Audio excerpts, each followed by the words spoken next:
Innal hamdalillah nahmaduhu wa nasta'inu wa nastaghfiruh wa na'udzu billahi min syururi anfusina wa min sayyiati a'malina may yudillu fala hadiyalah wa man mudillu fala mudhillalah. Asyhadu an la ilaha illallah wahdahu la syarikalah wa asyhadu anna Muhammadan abduhu wa rasuluh. Ittaqillah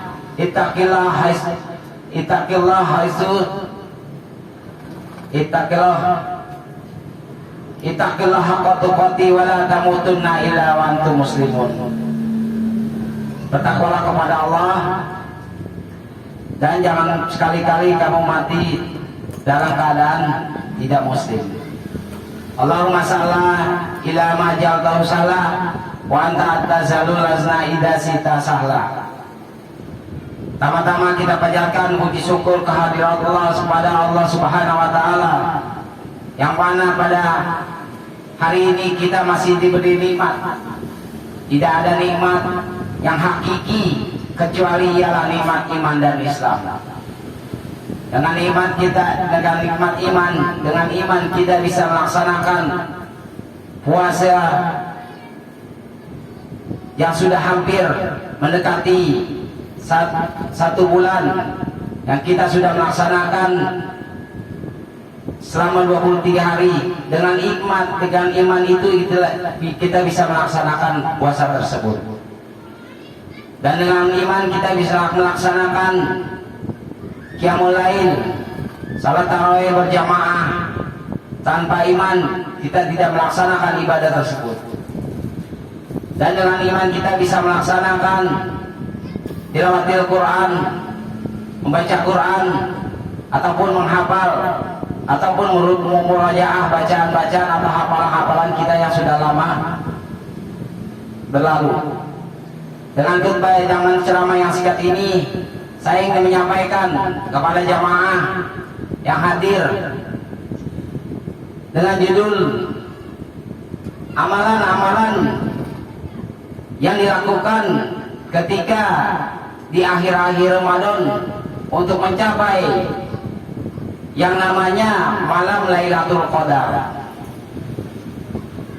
Perkara malam Lailatul Qadar ini janganlah disepelekan, karena barang siapa yang berdoa kepada di malam Lailatul Qadar dan bertepatan, maka Allah janji akan mengabulkannya dengan syarat ikhlas dan sabar. Di dalam bulan Ramadan ada satu malam, yaitu malam Lailatul Qadar. Di akhir-akhir Ramadan mungkin jamaah baik di Kampung Bali ataupun dimanapun itu sudah biasa. Biasanya di akhir-akhir Ramadan jamaah makin merosot dan melamah. Untuk itu kita jangan mengikuti kebiasaan-kebiasaan tersebut. Allah masih kasih kesempatan sekitar 6 hari atau 7 hari lagi kita menjalani puasa Ramadan. Dengan kesempatan itu, marilah kita bersungguh-sungguh beribadah kepada Allah, baik di siang hari ataupun di malam hari. Dan Nabi menganjurkan kepada kita untuk mencari Lailatul Qadar di 10 hari terakhir di bulan Ramadan.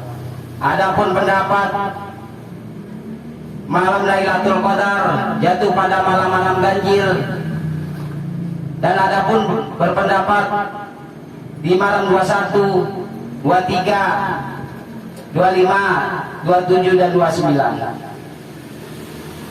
Malam Lailatul Qadar masih dirahasiakan oleh Allah dan sifatnya tidak menentu. Boleh tahun kemarin malam Lailatul Qadar jatuh pada 27 Ramadan. Boleh tahun yang lalu jatuh pada 29 Ramadan. Dan mungkin tahun-tahun yang lalu bisa jatuh di malam-malam tidak menentukan di malam ganjil. Bisa jatuh malam Lailatul Qadar pada malam yang genap. Oleh karena itu rahasia Allah. Kita diperintahkan oleh Nabi Muhammad Shallallahu Alaihi Wasallam untuk mencarinya di 10 akhir Ramadan. Dengan kesempatan yang masih Allah berikan, marilah kita bersungguh-sungguh. Adapun amalan-amalan yang prioritas, yang ketika kita di malam akhir Ramadan untuk mencapai yang namanya Lailatul Qadar, yang pertama ialah sholat malam. Sholat malam, Nabi dalam hadisnya, man qiyamal Lailatul Qadri imanan wa ihtisaban ghufira lahu ma taqaddama min dzambi. Barang siapa mendapati Lailatul Qadar, maka diampunilah dosanya yang telah lalu. Barang siapa yang melakukan sholat malam di malam Lailatul Qadar, maka diampunilah dosanya yang telah lalu. Oleh karena itu, marilah kita melakukan sholat malam. Nabi menjelaskan, Aisyah pernah bertanya, ada sahabat pernah bertanya kepada Aisyah, ya Aisyah, bagaimana sholat malam Rasul? Aisyah menjawab, sholat malam Rasul itu sholat sunnah qiyamul lail yang dilakukan tidak lebih dari 11, baik di bulan Ramadan ataupun di luar Ramadan. Perkara qiyamul lail ialah sholat yang dilakukan sholat malam setelah sholat Isya. Di dalam bulan puasa namanya tarawih, di luar bulan puasa namanya tahajud. Ini dua hal yang sama, cuman beda penyebutan. Oleh karena itu, barang siapa yang sudah melaksanakan dengan ikhlas, mudah-mudahan malam ini ialah malam Lailatul Qadar. Dan ketika malam Lailatul Qadar, amalan prioritas yang kedua ialah Aisyah bertanya kepada Rasulullah SAW, ya Rasul, apabila saya mendapati malam Lailatul Qadar, maka apa yang saya baca? Kata Rasul, maka bacalah Allahumma innaka afuwun tuhibbul afwa fa'fu anni. Mungkin kalimat ini sudah sering kita baca, tapi coba pahamilah artinya. Allahumma innaka afuwun, ya Allah, innaka sesungguhnya engkau maha pengampun, tuhibbul afwa fa'fu anni, maka ampunilah aku. Itulah yang doa Nabi anjurkan ketika kita di malam-malam 10 akhir Ramadan, ataupun kita mendapati malam tersebut malam Lailatul Qadar. Oleh karena itu kita dianjurkan membaca doa tersebut. Amalan yang ketiga ialah membaca Al-Quran, mentiwalawatil, murajaah, mentadaburi. Barang siapa yang membaca Al-Quran setiap satu huruf, maka mendapatkan 10 kebaikan. Di situ diterangkan bukan alif lam mim satu huruf, alif satu huruf, lam satu huruf, dan mim satu huruf. Bayangkan kalau kita membacanya 5 ayat sudah beberapa huruf yang kita dapatkan dari membaca Al-Quran, mendapatkan pahala, mendapatkan 10 kebaikan di setiap hurufnya. Karena kita dianjurkan di malam-malam akhir Ramadan supaya kita bersungguh-sungguh mentadaburi Al-Quran, membaca Al-Quran. Karena Al-Quran diturunkan pada bulan Ramadan. Syahrul Ramadan allazi unzila bihil Quran. Di bulan Ramadan diturunkanlah Al-Quran. Oleh karena itu Nabi menganjurkan di akhir-akhir Ramadan untuk mendapatkan Lailatul Qadar kita bersungguh-sungguh membaca Al-Quran, baik menghafalnya, baik membacanya, ataupun mentadaburi. Karena Di dalam Al-Quran ketika kita bacanya, di dalam hadis Iqra'ul Qur'ana ya'ti yaumal qiyamah syafi'an li ashabi. Bacalah kamu sekalian Al-Quran, karena Al-Quran itu akan jadi syafaat di hari kiamat. Oleh karena itu, marilah kita mulai malam ini menggiatkan atau menyemangati untuk membaca Al-Quran. Mudah-mudahan pada malam ini, malam Lailatul Qadar. Amalan yang berikutnya ketika malam Lailatul Qadar ialah Nabi menganjurkan kita disuruh berinfak, bersedekah, memberikan infak, memberikan sedekah dari rezeki yang Allah kita kasih. Karena orang yang bersedekah tidak akan berkurang hartanya.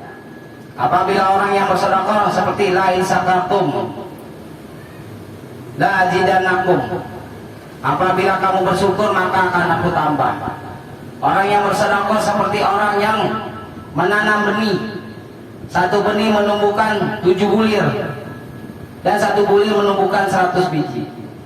Oleh karena itu kita harus yakin dengan firman Allah yang menyebutkan bahwa pahala-pahala bersedekah dan orang yang berinfak dan sedekah itu tidak akan miskin. Cuma tergantung keyakinan kita kepada Allah. Kadang-kadang kita mau bersedekah digoda oleh setan, maka itu harus dihindari. Hakikat fitrahnya manusia ialah pelit. Oleh karena itu Nabi menganjurkan kepada kita untuk bersedekah, berinfak. Karena kenapa? Dengan kita berinfak setiap hari, dengan kita berinfak bersedekah setiap hari, maka fitrahnya kepada kita sebagai manusia yang namanya pelit akan hilang. Oleh karena itu Nabi menganjurkan untuk menghilangkan pelit di dalam diri kita, dianjurkan untuk bersedekah. Bukan masalah besar atau kecil, tapi Nabi itu menyuruh kita amalan yang terbaik ialah amalan yang mudawamah. Mudawamah ialah dilakukan secara terus menerus dengan niat ikhlas kepada Allah. Oleh karena itu itulah yang saya bisa sebutkan amalan-amalan yang prioritas. Marilah di malam-malam akhir Ramadan ini kita berdoa bersungguh-sungguh kepada Allah. Mudah-mudahan doa ini bisa mengabulkan apa keinginan yang kita ingini.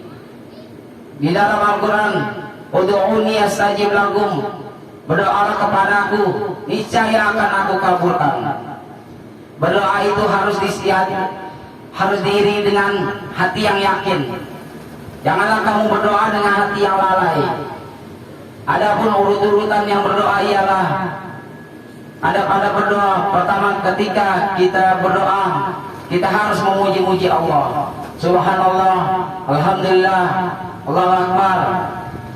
Setelah kita memuji Allah, kita beristighfar, memohon ampun bahwa selama ini mungkin kita berbuat dosa karena hilaf atau dilakukan dengan sengaja.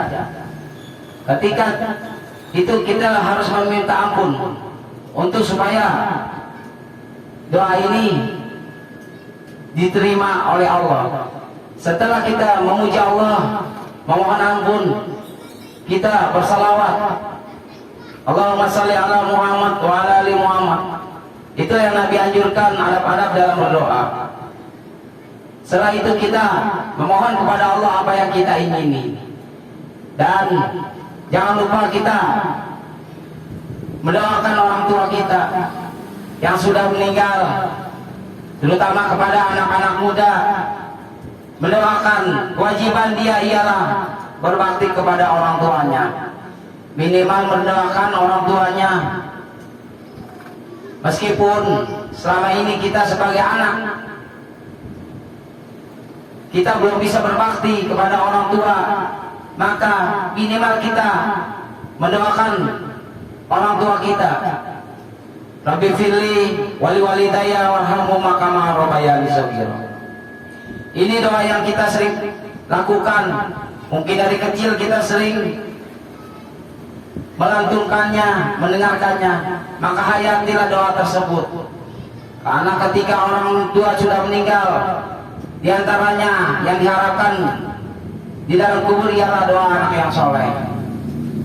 Nah, amalan-amalan yang tadi saya sebutkan tersebut, marilah kita menyemangati di akhir-akhir Ramadan ini. Jangan sampai kendor, karena ibarat pertandingan kuda, pemenang yang akhirlah yang bisa mencapai garis finish. Merekalah yang bersungguh-sungguh untuk mencapai garis finish ialah bukan perkara yang mudah. Oleh karena itu, di akhir Ramadan marilah kita tingkatkan iman kita untuk tidak menyia-nyiakan Ramadan yang tersisa. Oleh karena itu, itulah yang bisa saya sampaikan. Semoga apa yang saya sampaikan bisa bermanfaat. Subhanakallahumma rabbana wa bihamdika asyhadu an la ilaha illa anta astaghfiruka wa atubu ilaik. Wassalamualaikum warahmatullahi wabarakatuh. Waalaikumsalam warahmatullahi wabarakatuh.